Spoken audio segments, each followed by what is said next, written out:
Assalamu alaikum, dear students. I hope you are all fine. Today we will start a new chapter of O-level physics, and the name of the new chapter is force. Before starting the chapter, I have a request to you guys that please subscribe my channel. मैंने देखा है कि जो मेरे channel के viewers हैं वो mostly non subscribers हैं, तो इसलिए मेरी अगेन आपसे रिक्वेस्ट है कि प्लीज़ मेरे चैनल को सब्सक्राइब करें. It will hardly take 2 minutes. ठीक है, so let's start with our chapter.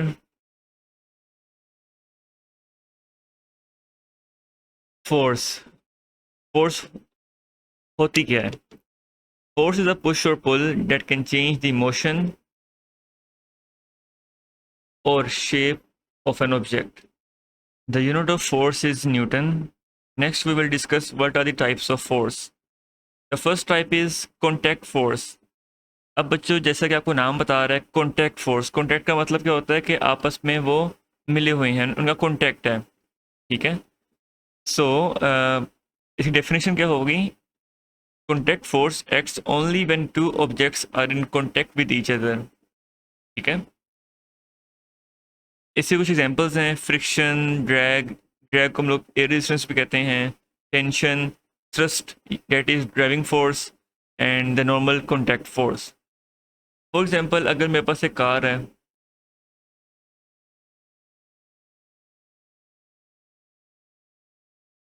ठीक है, और ये एक रोड की सरफेस है, तो अब देखो आप, टायर और जो रोड है वो आपस में कॉन्टैक्ट में है. इसी वजह से जब गाड़ी जो है अगर आगे मूव कर रही है, ड्राइविंग फोर्स, तो जो फ्रिक्शन है वो अपोजिटली एक्ट करेगी.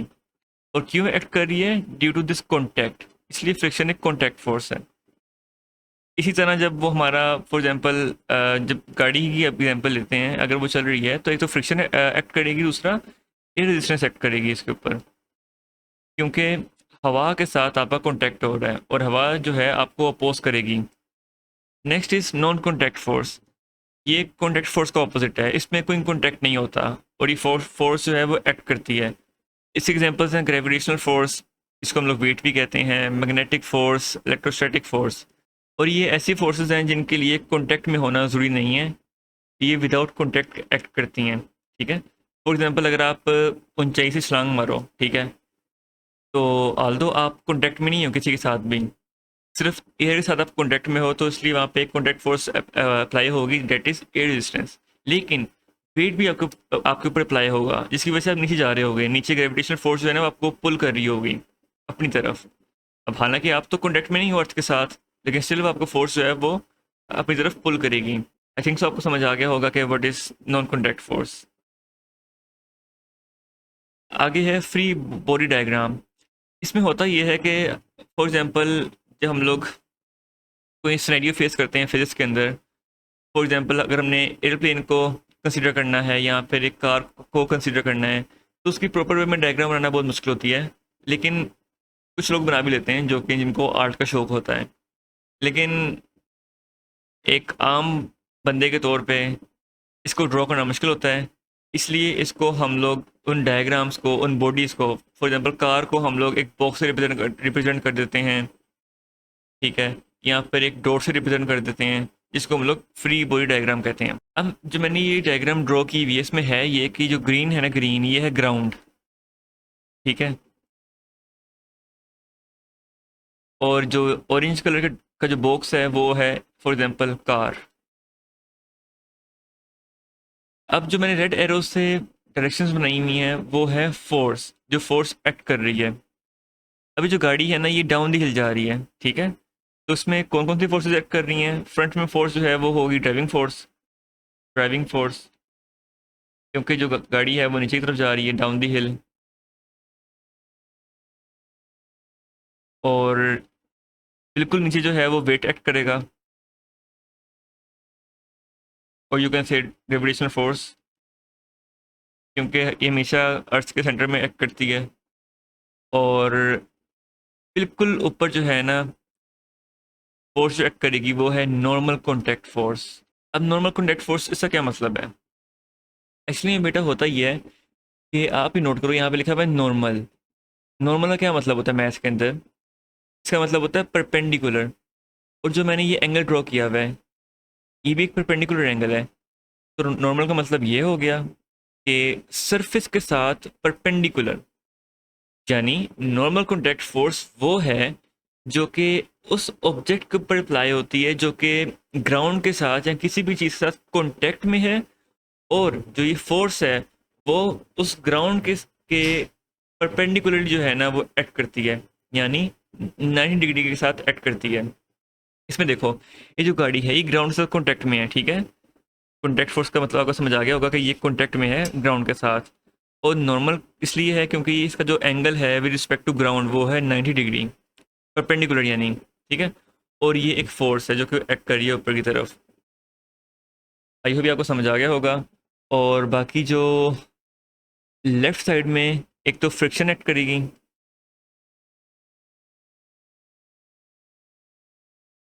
और इसके अलावा एयर रेजिस्टेंस रिएक्ट करेगी अगर आप लोग एयर को कंसीडर कर रहे हो।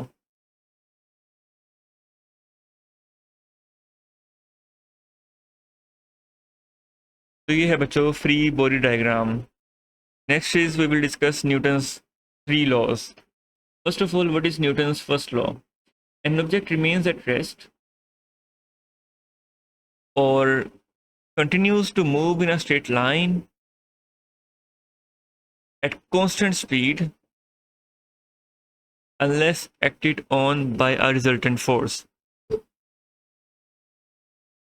बेटा इसका मतलब ये है कि आप लेट्स सपोज एक गाड़ी है, वो स्टेशनरी खड़ी हुई है अपनी जगह के ऊपर, वो मूव नहीं कर रही।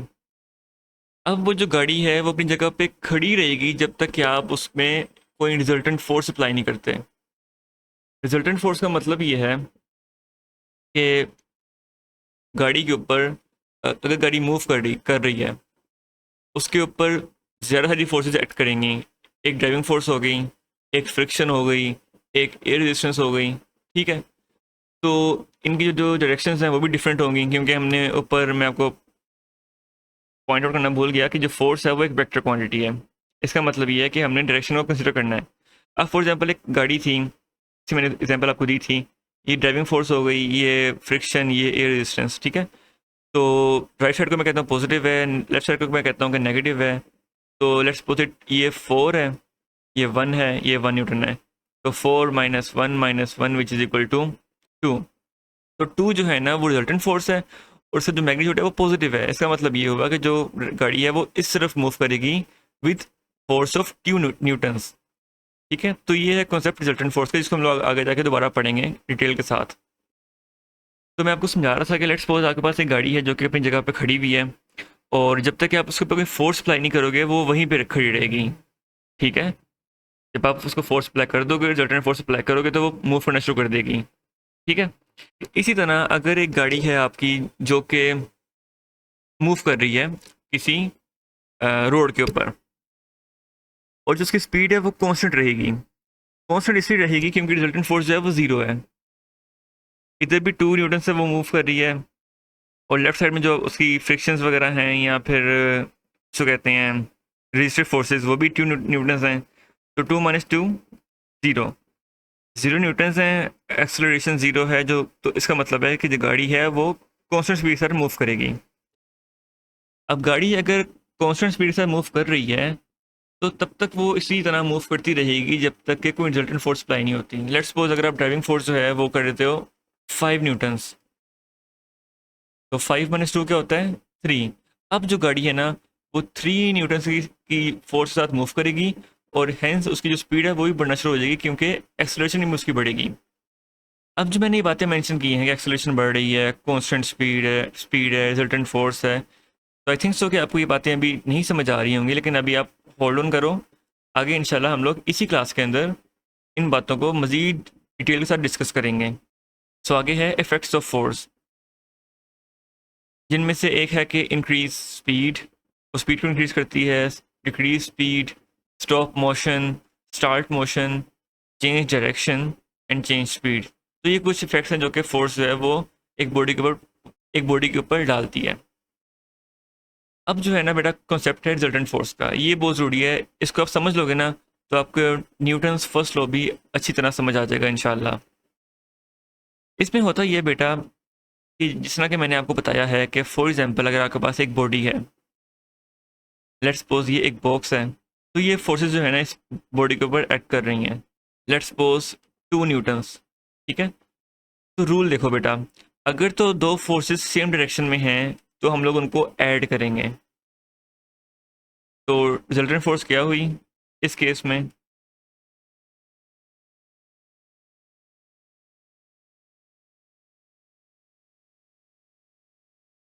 2 + 5 which is equal to 7 newtons. ठीक है, अब हम लोग एक और केस कंसिडर करते हैं। लेट्स सपोज यहाँ पे ड्राइविंग फोर्स 5 न्यूटन्स दिया है, जो आप पुश कर रहे हो, जो फोर्स लगा रहे हो वो भी 2 न्यूटन्स दिया है, लेकिन अब हम लोग रेजिस्टिव फोर्सेस को कंसिडर करते हैं। लेट्स सपोज यहाँ पर जो फोर्स एक्ट कर रही है वो है चलो आगे जाके हम लोग बात करते हैं। तो ये दो फोर्सेस हैं, अब ये 5 न्यूटन्स हैं, ये 2 न्यूटन्स हैं। लेट्स सपोज ये 3 न्यूटन्स है और ये 2 न्यूटन्स हैं। ठीक है, तो अब रूल ये है कि अगर फोर्सेस ऑपोजिट डायरेक्शन में ऐड कर रही हैं तो हमने सब्ट्रैक्ट करना है। लेकिन हमने पहले ये रूल पढ़ा था कि अगर दो फोर्सेस सेम डायरेक्शन में हैं या दो से ज़्यादा अगर सेम डायरेक्शन में हैं तो हमने उन सबको ऐड करना है। अब देखो 5 और 2 सेम डायरेक्शन में हैं, हम इनको ऐड कर लेंगे 7। 3 और 2 सेम डायरेक्शन में हैं, हम इनको ऐड कर लेंगे 5। अब हम लोग ये रूल अप्लाई करेंगे कि अगर दो फोर्सेस ऑपोजिट डायरेक्शन में हैं, 5 जो है वो लेफ्ट साइड में है, 7 राइट साइड में है, तो ऑपोजिट डायरेक्शंस हो गई, तो हम इन दोनों को सब्ट्रैक्ट करेंगे। 7 - 5 इज इक्वल टू 2 न्यूटन्स। इसका मतलब ये होगा कि जो रिजल्टेंट फोर्स है वो राइट साइड में एक्ट कर रही है, क्योंकि राइट साइड को हमने पॉजिटिव एज्यूम किया हुआ है।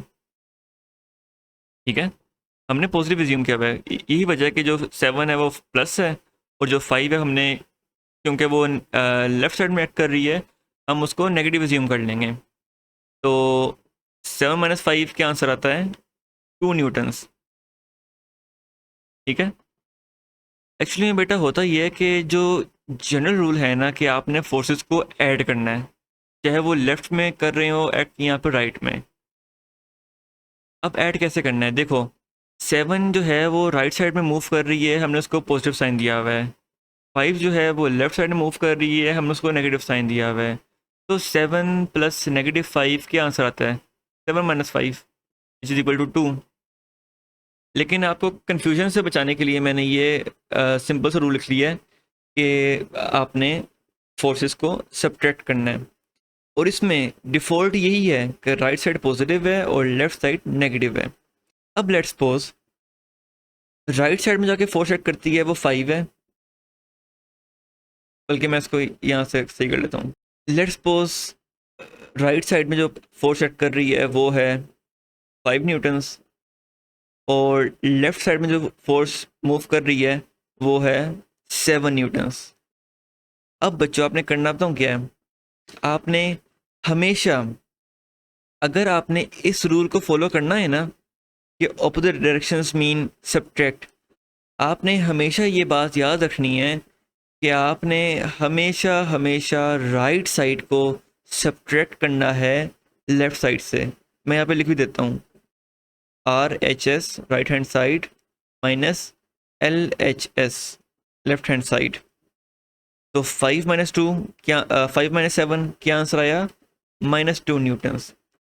जैसे कि मैंने आपको पहले बताया था कि डिफ़ॉल्ट क्या है, राइट पॉजिटिव है, लेफ्ट जो है नेगेटिव है। अब आपका आंसर नेगेटिव में आ गया, इसका मतलब ये होगा कि जो अब रिजल्टेंट फोर्स है वो लेफ्ट साइड में एक्ट कर रही है with the magnitude of 2 Newton's. ठीक है, तो आई होप बच्चों आपको ये बातें सारी समझ आ गई होंगी। नेक्स्ट वी विल मूव के जब दो फोर्सेस ऑपोजिट डायरेक्शंस में ऐड कर रही हो तो हमारे पास दो सिनेरियोज आते हैं, एक है बैलेंस फोर्सेस, एक है अनबैलेंस फोर्सेस। बैलेंस फोर्सेस क्या होती हैं? बैलेंस फोर्सेस वो होती हैं कि वो इक्वल इन साइज होती हैं। ठीक है, लेट्स सपोज यहाँ पे फोर्स एक्ट कर रही है 7 न्यूटन्स और इधर भी फोर्स एक्ट कर रही है 7 न्यूटन्स। रिजल्टेंट फोर्स 0 है। कैसे 0 है? हमने पर पढ़ा था कि जब ऑपोजिट डायरेक्शन हो तो उसका मतलब है कि left side minus right side, which means 7 minus 7, which is equal to 0. दूसरा केस ये है कि unbalanced forces are not equal, ठीक है। फॉर एग्जांपल यहाँ पर 10 न्यूटन्स है और यहाँ पर 5 न्यूटन्स है, resultant force is not equal to 0. 10 minus 5 is equal to 5, which is not equal to 0. तो रिजल्टेंट फोर्स जो है वो है 5 न्यूटन्स और जो फोर्सेस हैं वो बैलेंस नहीं है। उसके बाद हम लोग पढ़ते हैं कि ये इफेक्ट क्या पड़ता है अगर तो बैलेंस फोर्सेस वाला सिनेरियो है तो उसमें ऑब्जेक्ट रिमेन्स एट रेस्ट और move with constant velocity.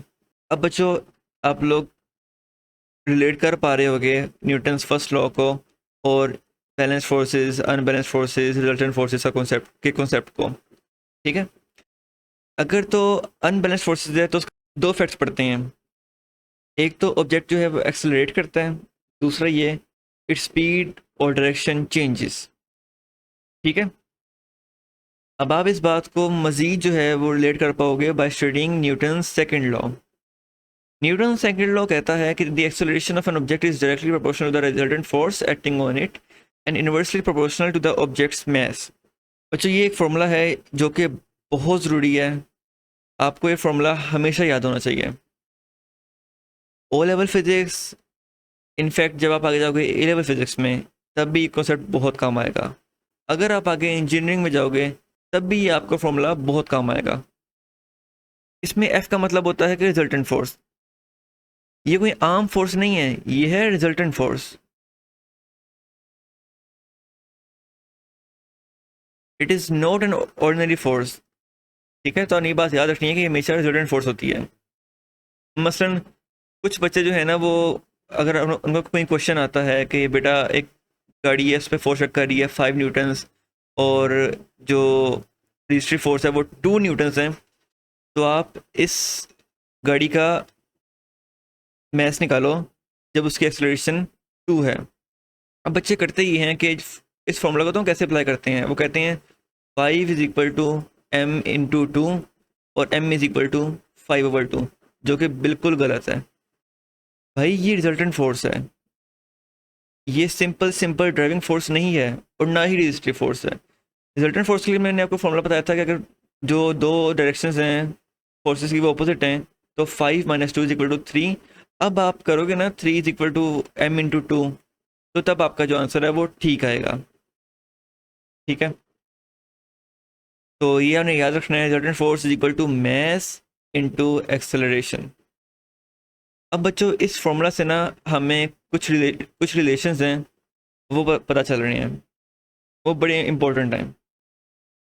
First is F is directly proportional to acceleration, ठीक है।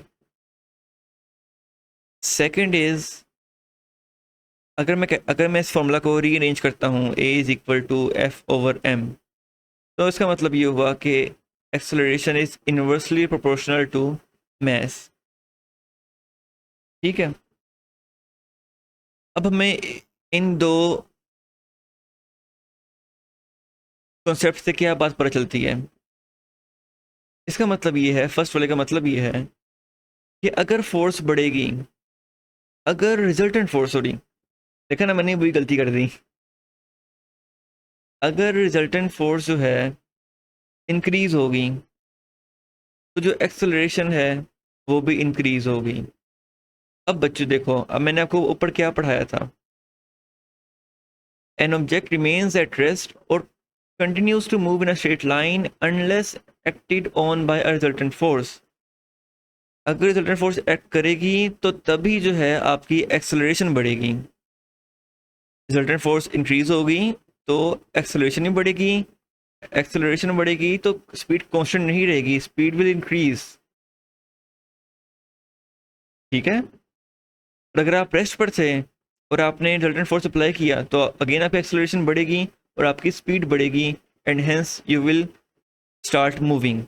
तो बेटा आई होप कि अब आप रिलेट कर पा रहे होगे न्यूटन्स फर्स्ट लॉ को विद रिजल्टेंट फोर्स, एक्सेलरेशन, और अब सेकंड चीज़ को पढ़ने के बाद आप मैथ के साथ भी रिलेट कर सकते हो। सेकंड कॉन्सेप्ट ये है कि acceleration is inversely proportional to mass. अब बच्चों एक तरफ मेरे पास है एक कैट जिसका मैस जो है वो 5 kg है, एक तरफ है मेरे पास एलिफेंट जिसका मैस है 5000 kg। तो लेट्स सपोज एलिफेंट जो है वो फोर्स लगाता है, ड्राइविंग फोर्स लगाता है 10 न्यूटन्स की, ठीक है। इसी तरह जो कैट है वो ड्राइविंग फोर्स लगाती है 10 न्यूटन्स की। तो अब हम लोग दोनों की एक्सेलरेशन निकालते हैं। फर्स्ट एलिफेंट की एक्सेलरेशन क्या होगी, फोर्स क्या है 10 न्यूटन्स, और इसमें रिजल्टेंट फोर्स 10 न्यूटन्स है। उसकी वजह ये है कि हम लोग फ़िलहाल रजिस्ट्री फोर्सेस को इग्नोर मार रहे हैं, ठीक है। हम लोग उनको कंसीडर नहीं कर रहे ताकि हम लोग अपना केस सिंपल से सिंपल रखें। इसलिए रिजल्टेंट फोर्स है 10 newtons which is equal to mass जो है 5000 kg है, और जो एक्सेलरेशन वो निकालते हैं, acceleration will be equal to 1/500, 0.02, 0.002। अब हम लोग कैट की एक्सेलरेशन निकालते हैं। कैट की जो रिजल्टेंट फोर्स है वो भी 10 न्यूटन्स है, सेम रखते हैं केस को, और जो मैस है वो डिफरेंट है 5 kg, और एक्सेलरेशन निकालते हैं। Acceleration is equal to 2। Look how much 2 is greater than 0.002। अब आपको बात समझ आ रही होगी कि acceleration is inversely proportional to mass. अगर मैस ज़्यादा होगा तो एक्सेलरेशन जो है वो कम होगी, मैस कम होगा एक्सेलरेशन ज़्यादा होगी। एलिफेंट का मैस ज़्यादा है, एक्सेलरेशन कम है। कैट का मैस कम है और एक्सेलरेशन ज़्यादा है। तो आई होप ये आपको समझ आ गई होगी बात। आगे हम चलते हैं Newton's third law. When object A exerts a force on object B, then object B exerts an equal and opposite force on object A. की पॉइंट्स इसका ये हैं कि इक्वल मैग्नीट्यूड होता है, एक तो बहुत बड़ी बात है ये कि जो फोर्सेस का जो मैग्नीट्यूड है वो इक्वल होता है, डायरेक्शंस ऑपोजिट होती हैं, same type of force act on different objects. अब बच्चों यहाँ पे मैंने आपको एग्जांपल दी हुई है। यहाँ पे देखो, एक मैन है जो कि वॉल को पुश कर रहा है और फोर्स लगा रहा है F1। हमने क्या बात पढ़ी है, लेट्स सपोज ये ऑब्जेक्ट ए है, ऑब्जेक्ट बी पे फोर्स लगा रहा है। अगर ऑब्जेक्ट ए जो है फोर्स जो लगा रहा है ना ऑब्जेक्ट बी के ऊपर, तो वही force object B object A के ऊपर लगाएगा with the same magnitude but the opposite direction. Let's suppose object A जो फोर्स लगा रहा है वो F1 है, और ऑब्जेक्ट बी जो फोर्स लगा रहा है वो F2 है, यहाँ मेंशन भी है। इससे हम लोग ये निकाल सकते हैं रूलिंग कि F1 is equal to F2। अब क्योंकि हम लोग अभी पढ़ के आए हैं कि जो फोर्सेस का जो मैग्नीट्यूड है वो इक्वल है, equal magnitude but opposite direction. इसका मतलब ये है कि यहाँ पे नेगेटिव साइन आएगा, ठीक है। So F1 is equal to minus F2, क्योंकि जो F1 की डायरेक्शन है वो राइट साइड में है जो कि बाई डिफ़ॉल्ट पॉजिटिव होती है, और लेफ्ट साइड डायरेक्शन जो है वो सॉरी F2 की जो डायरेक्शन है वो लेफ्ट साइड में है जो कि बाय डिफ़ॉल्ट नेगेटिव होती है। सो आई होप बच्चों आपको ये कंप्लीट चैप्टर समझ आ गया होगा। स्टिल कोई क्वेश्चन है, कोई चीज़ समझ नहीं आई तो प्लीज़ कमेंट बॉक्स आप लोगों के लिए खुले में, आप लोग कमेंट्स करें। और इसके अलावा कोई एडवाइस है मेरे लिए कि मैं अपनी वीडियोज़ को कैसे बेहतर बना सकूँ, तो प्लीज़ कमेंट बॉक्स में ज़रूर कमेंट्स कीजिए। इसके अलावा मेरे इंस्टाग्राम पेज को फॉलो भी करें जिसका मैं लिंक डिस्क्रिप्शन में डाल दूँगा। सो मिलते हैं नेक्स्ट वीडियो में। Thank you.